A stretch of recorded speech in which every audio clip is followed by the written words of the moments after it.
16 weeks. Ay, 15 pala. 15 weeks. Mga ilang weeks po ba siya bago harvestin, Dok? 16 weeks. 16 weeks. Hindi, malapit na po pala. Isang 1 week na lang pala. Ito po yung mayari sa Golden Trick. Yan po yung manok. Yan po yung manok natin. Shout out. Shout out. Joy. Joy meron. Ako na bukas lang. Ayun kung namin na ito. Boy! Mac! Ano ka? Oras na. Alas 3 na. Bait, harap ka ng harap sa akin ah. Huwag na kayo ah. Ayahan niya pag-init ah. So, papasok muna tayo sa babako.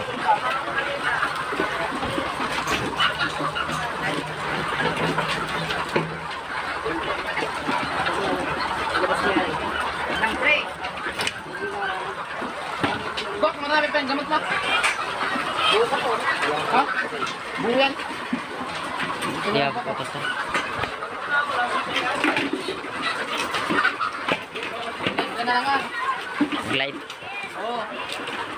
Re. Live ka na lang. Bako na ng manok. Ituro mo sa mga viewers natin. Grabe ka naman ah. Paano ba ipakita mo sa viewers natin kung paano magturo? Diyan, banda. Ibig sabihin, pag binakunahan mo dyan, hindi natatamaan yung ata niya. Hindi.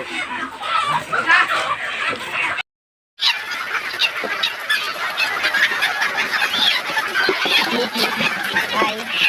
Paano ba, Dok? Para hindi ka naman yung... Ganyan po magbakuna ng manok. Ito po siya. Yan. Kailangan po, pag nagbakuna po kayo ng manok, tingnan nyo po mabuti yung kung saan tumatama yung karayong. Kasi kapag nagkampo tayo, pag nagkamali po sa tama ng karayong, ibig sabihin tatamaan yung mata niya. Tsaka number 1 po, huwag nyo po tamaan yung buto. Kasi dyan po nag-umpisa yung marulong po. Ganun. Kailangan lagi sa laman tatamaan niya.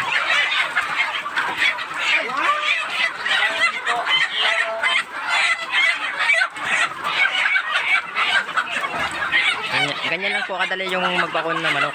Great way na to ah. Anong gamot po yan, Dok? Pang 4-way po ba yan? Yan po yung tatak ng gamot namin. Yan. Yan po. Yan po yung bakuna na para sa mangingitog ng manok. Pag nabakunahan nyo po yung manok ng ganyan, ibig sabihin, nasa 15 weeks na po siya. Malapit na po mangitog yung manok niya. Ano pala? Yun sa kabila po, kakatapos lang po namin kanina. Kaya ito, last na lang po namin ito. Yan po. Oh, sahin muna kayo sa viewers natin. Sige nga, bilis oh. Live yan? Saan siya?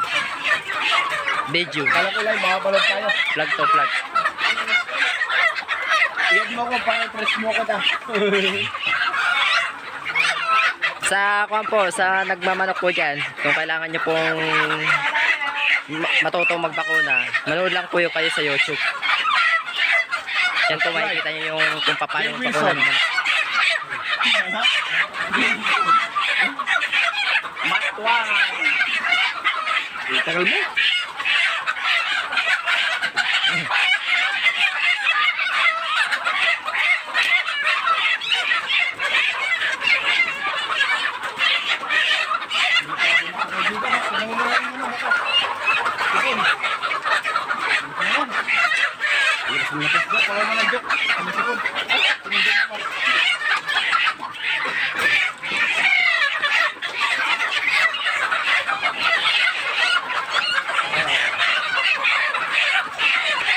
Yan po yung doktor namin, taga Paniki. Pero hindi ko na sasabihin sa inyo kung saan banda yung bahay niya, baka puntahan niyo pa eh. Andito po kami ngayon sa Mindanao. Pero yung bahay nila nasa Paniki.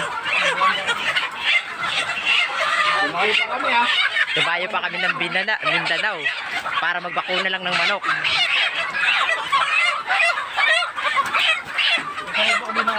Ayun na. Di ba, napakalayo ng Mindanao. Pinuntahan lang namin.